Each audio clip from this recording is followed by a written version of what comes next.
This is Dr. George, Citizens Gone Wild podcast. And as usual, I'm in a poor mood. Why not? What I wanted to talk about was the kind of, I guess you'd call it a failure of nerve. That's what the historians say. When a society, when a civilization just loses confidence in itself and won't act to protect itself. Here's an example. A British court recently granted asylum to a convicted terrorist. But that's not the worst part. This guy is a real terrorist. He's wanted back in Egypt for trying to, he joined the group that was out to murder the prime minister of Egypt, the leader of the country. He has done many other things. He supported Sheikh Omar Abdel Rahman, which, if you can't remember, was in on the 1993 World Trade Center bombing. He's conspiring to provide material support to various people. He has books that basically say the Jews, that the Holocaust was a good thing. And they've been trying to deport this guy for 27 years. My goodness gracious. It seems ridiculous that you can't decide one way or the other, and that in the end the court would decide to let this person go, even though he's clearly a terrorist, has been involved in terrorist activities, and everything we know about him currently indicates he's going to continue. There's something wrong with a society. There's something wrong with the atmosphere that seems to have infected Europe and the United States, where we can't seem to recognize or don't want to recognize our enemies, and won't do it even the smallest things, like just deport the guy. You don't have to kill him, just deport him where you can get a trial. I don't know how much of a trial, but that is an example of a failure of nerve. Speaking of another failure of nerve that is about to occur in this country, we are about to see the disappearance of the use of the word equal, and it will be replaced by the idea of equity. Now, this comes out of the general attitude that everyone who is white, who has harmed everyone who is a person of color, and we must do something to make it right. Now, I always thought making it right meant, all right, from now on, you're equal before the law. But that changed somewhere in the 60s, and it became acceptable to offer extra assistance, extra money, easier to get into colleges, easier to get scholarships for African Americans, which at that time meant people who were enslaved in America. But we're switching, and if you listen to our president talk and other Democrats and progressives talk especially, you will find they're using the word equity. And what the heck does equity mean? Well, it's a little hard to tell, but it basically means you have to go beyond equal opportunity. It means that you have to give some people who have been the victims of systemic racism something extra. In other words, if they try and go to an Ivy League college, you have to let a certain percentage in, a percentage that approximates, hopefully, they say, their number in the population, their percentage in the population. Even that wouldn't be too awful, because I do think we owe African Americans something extra, but it now extends way beyond African Americans. You can be someone who came to this country in 1934, 1979, 2000, 2020, and still get the benefits of affirmative action. You will be hired ahead of other people who are not members of government-preferred minority groups. You will have access to scholarships. You won't have to score as high on tests to get into various programs. And generally, we will favor you over those who are, well, basically over those who are white. This is what is meant by equity. And once this gets hold in this country, and it has to some degree, I think there's going to be hell to pay. Why do we have so many people in America that come from different groups and we all get along reasonably well? Not everyone all the time, but basically, if you go into New York City, you see all sorts of people who, if they were put back in the native habitat, would be beating each other's brains out. They're not beating each other's brains out because they're in New York and of course they're busy. They might want to join a race riot, but first they have to drive the cab up to Harlem or wherever. It is a miracle in human history that so many people from different groups, different religion, different ethnic groups, different racial groups, different everything, get along pretty well. The one time they didn't get along pretty well, we call the Civil War. I don't know if we're headed toward that, but we're not headed toward anything good. This idea of treating everyone as an individual is at the heart and soul of the miracle that I consider the United States of America. Without that, we would be beating each other up. We'd be like the Balkans, but even closer to one another. The idea of equity is not sharply defined, but it goes beyond judging each individual as an individual. If we don't do that, there's going to be hell to pay. And every country that has judged people by some other secondary characteristic of being a human being, such as race, religion, who is your father, who is your mother, things like that, have ended up in hell. And that's exactly where we're going to be held up in. Wait till people find out, for example, that in America, if you're a white soldier who has lost, let's say a white soldier who has died fighting for this country, wait till they find out that they have less opportunity than someone who just arrived from Kenya tomorrow morning at 9 o'clock. And by the way, this privilege goes on and on and on. In other words, if you come to this country and let's say you get a job as a professor, and by the way, you don't have to be a citizen to be a professor. You get a job as a professor, you become a citizen, you have a child. That child, if they are still black, will get affirmative action as well. And so will their child and their child and their child, apparently eternally. People don't focus on that because the media barely mentions it. They may have a discussion about affirmative action, but it leaves off some, what I consider horrifying facts. That the white soldier who lost both her legs, which happens a lot nowadays,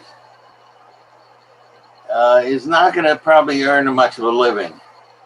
And their child might need some little help. Their child gets nothing from this country, nothing at all. But if you arrive from, again, a South American country or an African country, you and your children have enormous benefits. And by the way, the what do you call it? The dreamers,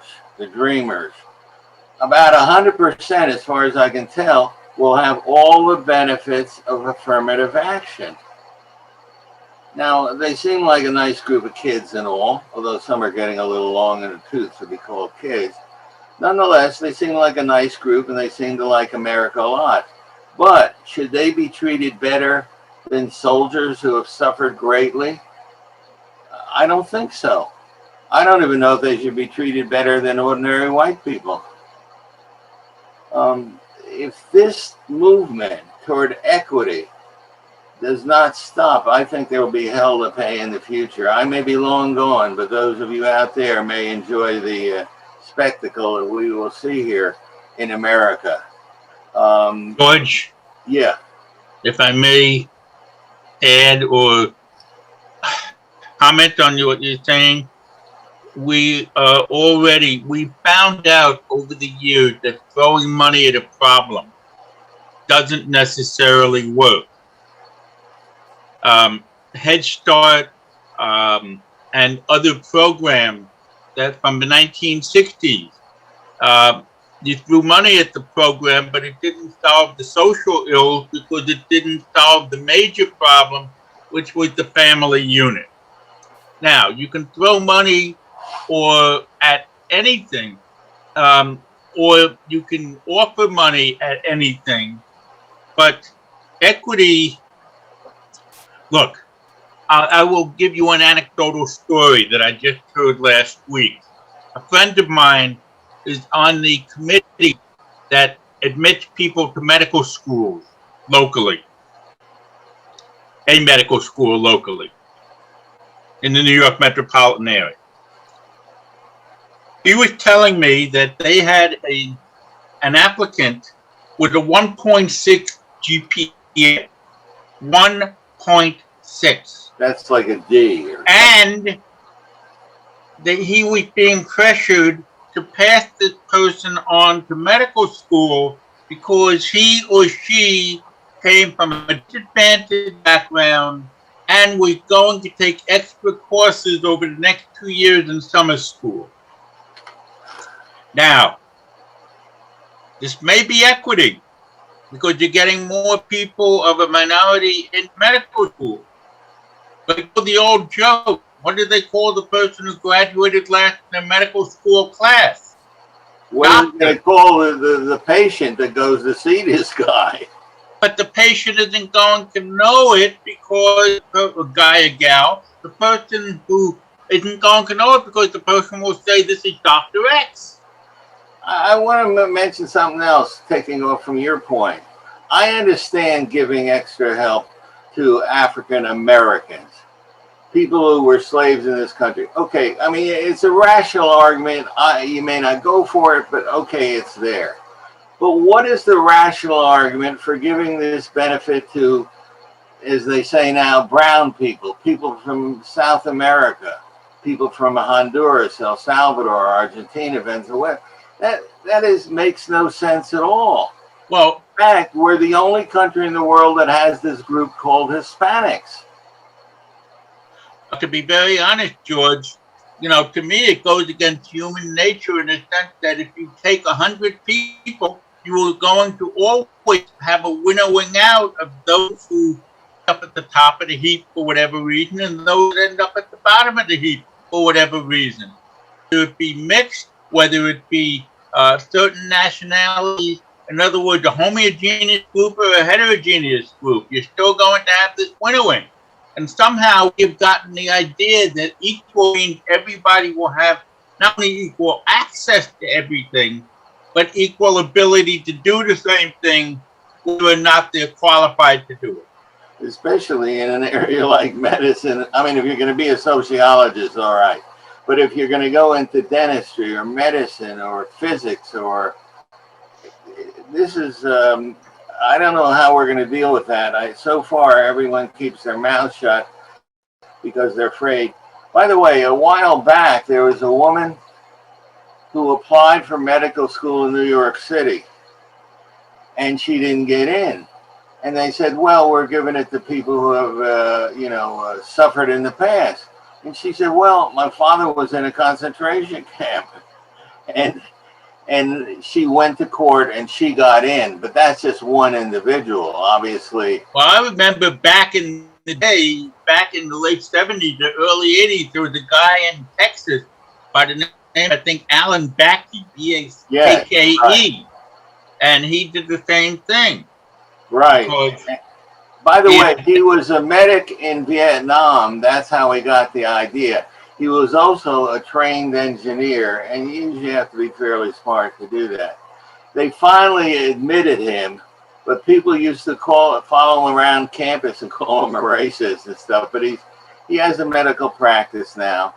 I think that even liberals are beginning to think that the liberal point of view needs some sort of modification here. By the way, speaking of things that are not mentioned, you might call it fake news. Recently, there was a terrible shooting in Boulder, Colorado.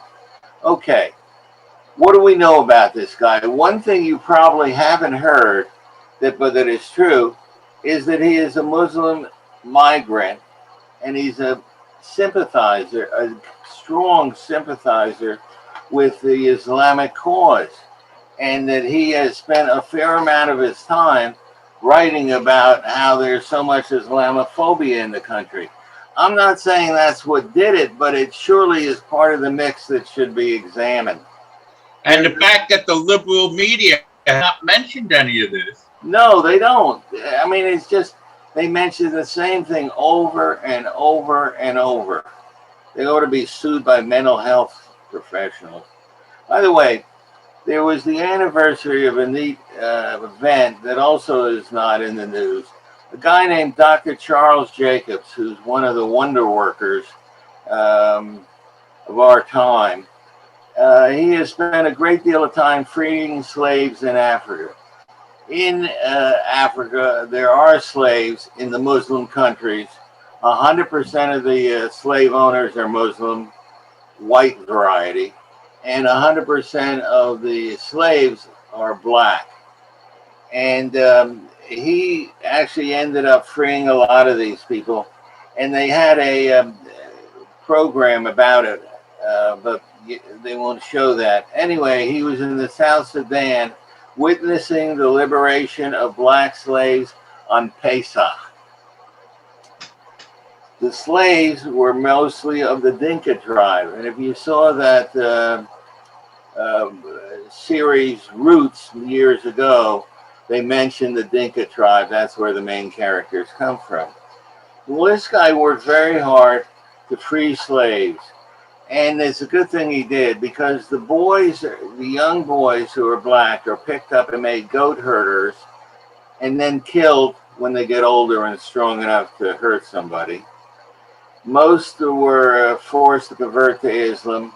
The girls become concubines, which is a police word, and they are also subject to clitoridectomy, which unfortunately is exactly what it sounds like. This would make, I think, a spectacular story and give credit to a man who deserves a lot of credit, but it's not out there. There are statistics that I think of as atomic statistics.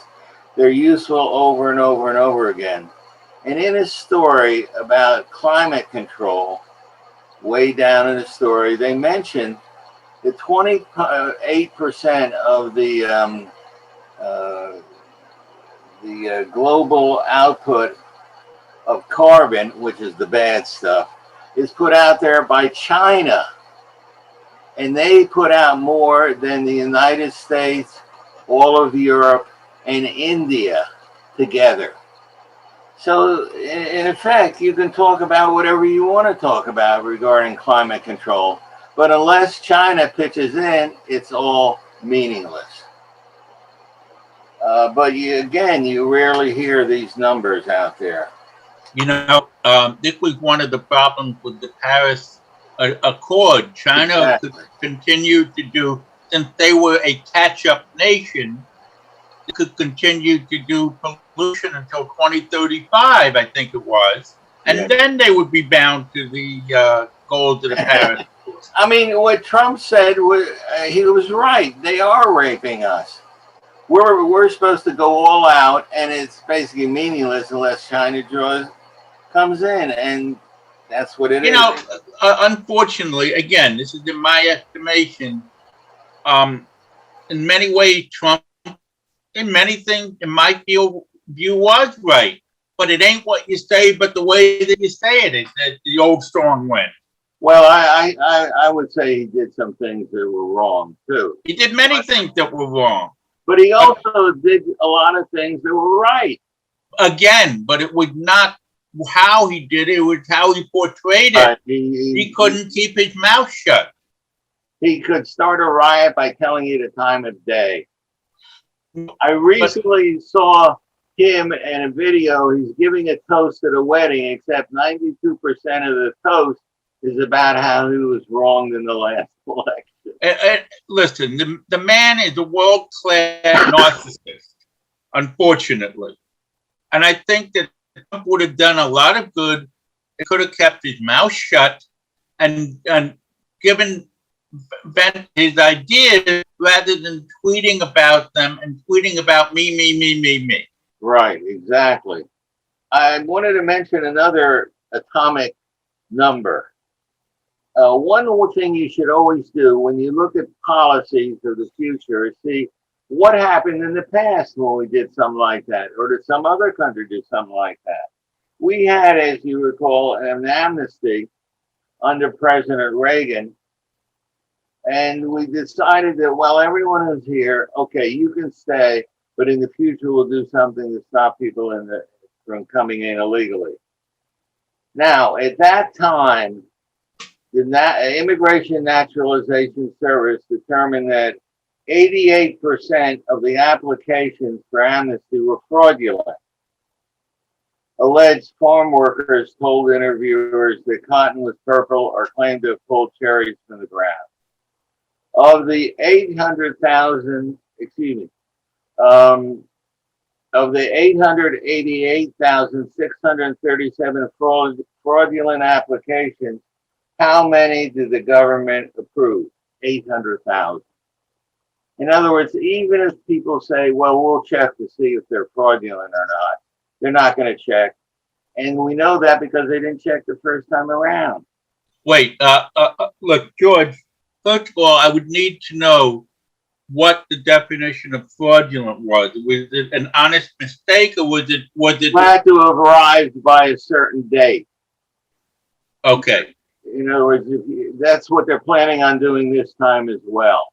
Look, I have no doubt in my own mind that that somebody or some major organization, maybe China for all I know, Russia, behind these caravans, because you can't persuade me that the people who have no money are somehow finding food, water, money guides all of a sudden on their own from Central America. Yeah. Which leads me to another point. Much as I would love to take care of the world, yes, we have not taken care of our own mentally ill, physically ill, spiritually ill, of our own. How can we take care of the rest of the world? And we have a lot of them here.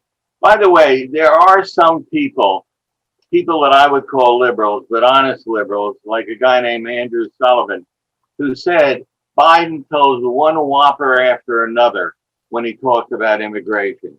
And we've got to cut it out. He is pro-immigration, but he thinks if you keep lying, people get disgusted with the whole issue. Biden said they're sending everyone back who isn't a minor, but only 13% of the recent immigrant families were sent back. 87% were not. Here's another fact. The number of unaccompanied children encountered was actually 61% of the total.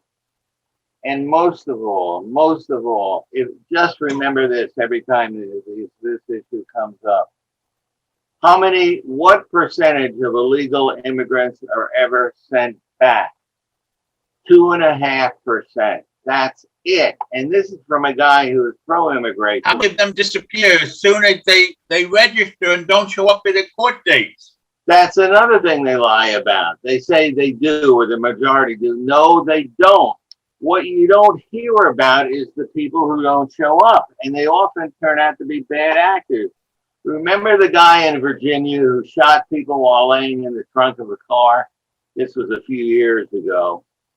He was actually an illegal immigrant who came in and got a run letter. That is a letter that he interpreted saying, geez, I better not show up.